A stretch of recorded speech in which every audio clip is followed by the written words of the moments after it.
Now, this little box contains an extremely small stove. And the reason why it's orange is so if you drop it, you can find it. But when you open that dude up, you got this little dude right here. I mean, it is amazing. You just go ahead and take the handle down, flip it down.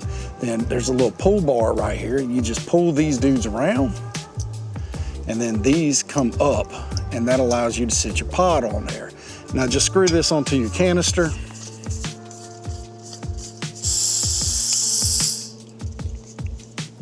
And voila, you are ready to rock and roll with cooking your dinner.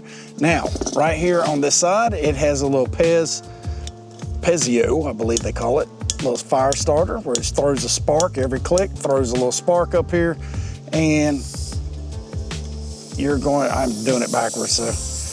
Now, you turn that gas on, you hit that, and boom, you're gonna have instant fire. So let's turn it off and let's see how long it takes to bring something to a boil.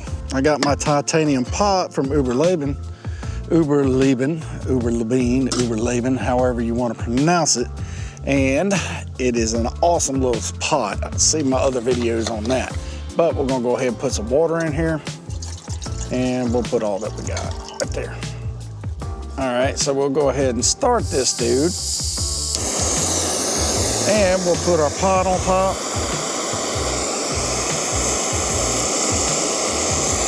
Let's see how long it takes to boil. About half of that pot, 500 milliliters or so.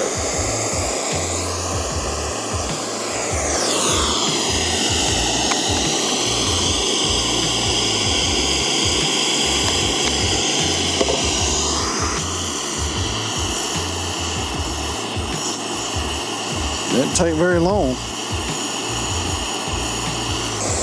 All right, it only took like a minute or two for this thing to come to a complete boil, and that's without the lid on it. So we got some boiled water in here, and it's perfect for a freeze-dried meal, or if you're boiling some water to drink if you're out in the woods. Just with this plastic case, be very careful about touching this after you let it cool down before you put it back in here. You don't want to burn yourself, or you don't want to melt your case. Now, this little stove is perfect for other things besides camping, let me tell you. Now, last year I bought this stove by Sterno, and it is almost an exact replica of this what I have on the burner right now. And my wife would put this on the countertop. She would set this on the countertop, and every time she wanted a s'more, she would go in there and turn this on, click it, and she would make s'mores on the kitchen countertop all season long, all Christmas long, you know. So, and that's what we use this for the most, believe it or not. And I couldn't get it to go camping because she was always using this. So I tell you what, it has more than one purpose, and anything that has more than one purpose is an amazing tool to have to put in your bag. Hey, I hope you enjoyed this video. I'll see you next time. God bless you.